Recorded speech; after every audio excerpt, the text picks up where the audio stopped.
kulan ay muqdisho ku yeesheen ururka midnimadoonka gobolada waqooyi ayaa waxa ay si adag ugu cambaarayeen kulankooda koox ay sheegeen in la soo abaabulay islamarkaana la baxay magaca ururkooda waxa ayna intaasi ku dareen in kooxdan loo adeegsanayo in iyaga lagu sumcad dilo qaar ka mid ah xubnaha ururka midnimadoonka gobolada waqooyi oo uu ugu horeeyo gudoomiye Sakariya Nuur Saajin ayaa sheegay in kooxda la baxday magacooda ay yihiin kuwa ay soo abaabuleen xubno ku jira dawladda federaalka ah ee Soomaaliya ee uu waqtigoodu dhamaaday waa sida ay hadalka u dhigeen waxa halkan maanta kulan degdega iskugu yimi ururka midnimo oo ka kooban garabyada dhaqanka haweenka dhalinyarada siyaasiyiinta dabcan iyo garabka murashaxiinta xildhibaanada u tartamaya golayaasha baarlamaanka ee gobolada waqooyi ee Soomaaliland oo ay ku bahoobeen dalada ururka midnimada gobolada waqooyi waxay ka kooban yihiin maanta kulanka halkan inta iskugu timi 750 murashax xildhibaan saadarteed kulankan wuxuu daaran yahay inaanu ka jawaab celino koox xalayto soo dhawaadkii baraha bulshada soo gashay oo hadashay waqtigii la magac baxay time dubbe oo xilli dambe ah xilligii dadku hurdeen ayaa waxa ay iyagoo sheeganaya oo maydam ku sameeyay magaca ururkan midnimo oo muddo dheer soo shaqeynayay xafiisyo iyo xarumo ku leh gobolada dalka oo idil haddaba saadarteed waxaan halkan ummadda Soomaaliyeed oo iyagu marxaati iyo marag u ah markasta goobjoog u ahaa aan uga cadaynaynaa in maanta dadka la soo abaabulay ee dawladda madaxweyneedkeedu dhamaaday ay soo abaabushay ee ay ku soo abaabushay in ay sheegtaan magac urur oo ah ururkan maanta halkan kulanka iskugu yimi ay dhammaan gobolada waqooyi oo dhan ay ku midaysan yihiin waxaan cadeynayaa mar iyo laba iyo saddexba in nimankaasi iyadoo la wada arkayo Soomaali ay arkayso in magacii aanu labada sano iyo jarjarka aanu haynay aanu intaaba ku soo shaqeynay ummadda Soomaaliland iyo ummadda Soomaaliya baan ugu soo shaqeynaynay in habeen cad oo xalay toole ahayd inay ku dhawaaqeen magacii ay dhaceen si magaca dadkii isticmaalay amba dadkii wax badan ummadda ay matalayaan ugu soo ridayay xaqoodii in ay dhinac ka mareen oo ay qaateen magacaas horta mar iyo laba iyo saddexba nimanka waan cambaareynaya anigoo ah xubin kamida ururka mashruuciinta gobolada waqooyi waxaan halkan ka cambaareynaa nimanka xalay soo dhawaadkii shir saxaafadeedka qabtay sidii dubbe sawda dhexe soo kacay waxaan la hortay nimankaasi urur alla ururay matalaana ma jiro waa urur samaysa waana dacwadii soo xidhatay dhogortii ariga cidda gobolada waqooyi matasha waxa weeye ururkan musharaxiinta ee gobolada waqooyi annaga ah ugu dambeyn war saxaafadeed ay soo saareen ururkan ayaa waxa warbaahinta u aqriyay mid kamid ah xubnaha ururka midnimadoonka gobolada waqooyi ururka midnimadoonka gobolada waqooyi ee midnimo ee xaruntiisu tahay magaalada muqdisho ee caasimadda Soomaaliyeed isla markaana xarumo kule gobolada waqooyi ee Soomaaliya ee Togdheer Sanaag Sool iyo waqooyi galbeed lana asaasay sanadkii 2018 isla markaana ahaa ururkii ugu horeeyay ee xaflado lagu xusayo maalmaha xorriyadda Soomaaliya ku qabtay gobolada waqooyi galbeed Sanaag Togdheer iyo Soolba ururka midnimo wuxuu si cad u cambaareynaya koox la soo abaabulay oo magac dil ku sameeyay magaca ururka kuwaasi oo shirku ay ku isticmaalayaan magaca ururka ku qabsaday hoteelka Sanaag iyagoo isticmaalay qaybta musharaxiinta ee ururka midowga musharaxiinta gobolada waqooyi ururka midnimo wuxuu si cad u sheegayaa in ay ka dambeeyeen falkaasi xubno dawladda waqtigeedu dhamaaday ka tirsan kuwaas hore u cadaystay ama u caadeystay waxyeeleynta reer Soomaaliland xubnahaas oo ah kuwii hore isugu dayay inay boobaan doorashada kuraasta gobolada waqooyi xubnahaasi meesha ka hadlay ee magaca ururkan adeegsaday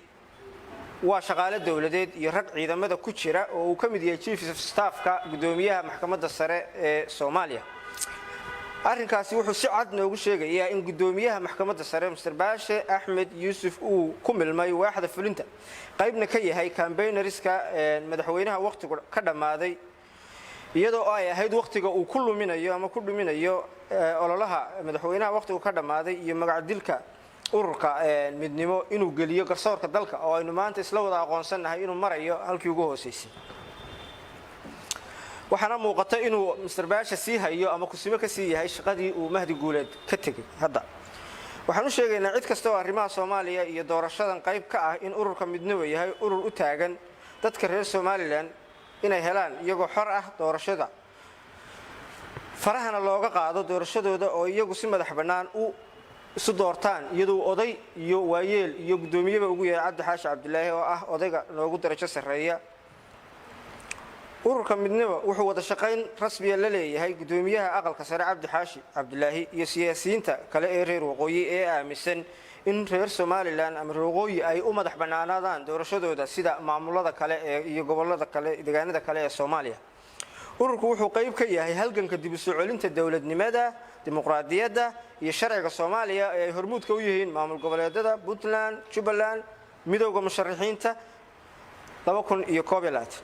ururku marna ma aqbalayo in dadka maatada ah ee reer Somaliland in marka hore nabeen loo sheego in shaqooyin la siin doono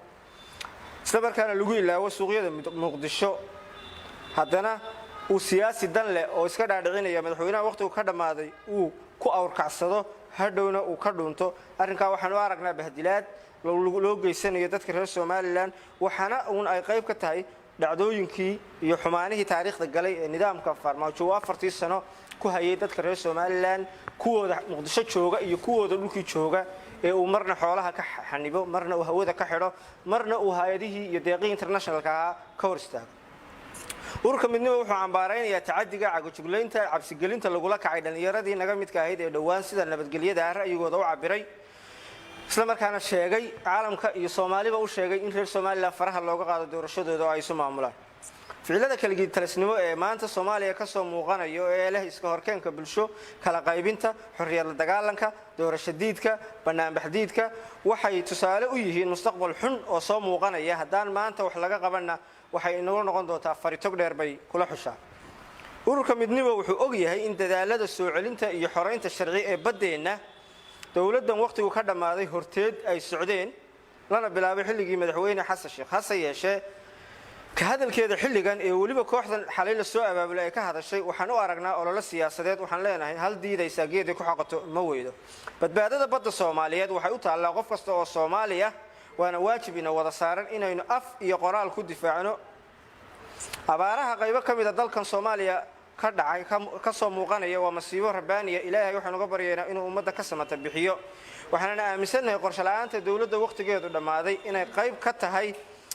ka tahay in sanad walba abaaro in halakayaan dad badanna inaga galaaftaan marka roobka iyo raxmadda ilaahay noo daadona fatahaado iyo daadad ay dadkeena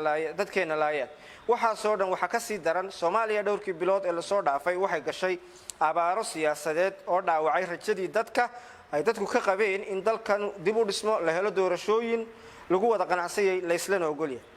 ururka midnimo isagoo awalba u arkayay dabar lagu xidhay xorriyadda iyo xuquuqda aasaasiga ah ee dadka wuxuu ka xun yahay in xukuumadda xuquuqda dastuuriga ee in la banaanbaxo hor istaagtay iyadoo ku gabanaysa xanuunka COVID-19 ay maanta soo abaabulaan dad kuna xareeyeen qol 4 bitir ah oo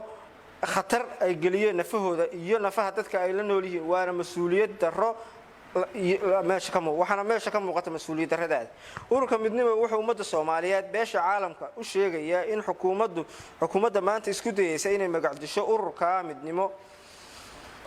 oo la og yahay shaqo maalmoodkiisa iyo magaciisa in dalkan doorasho xalaal ah inay ka qabataan ay tahay arrin aad u adag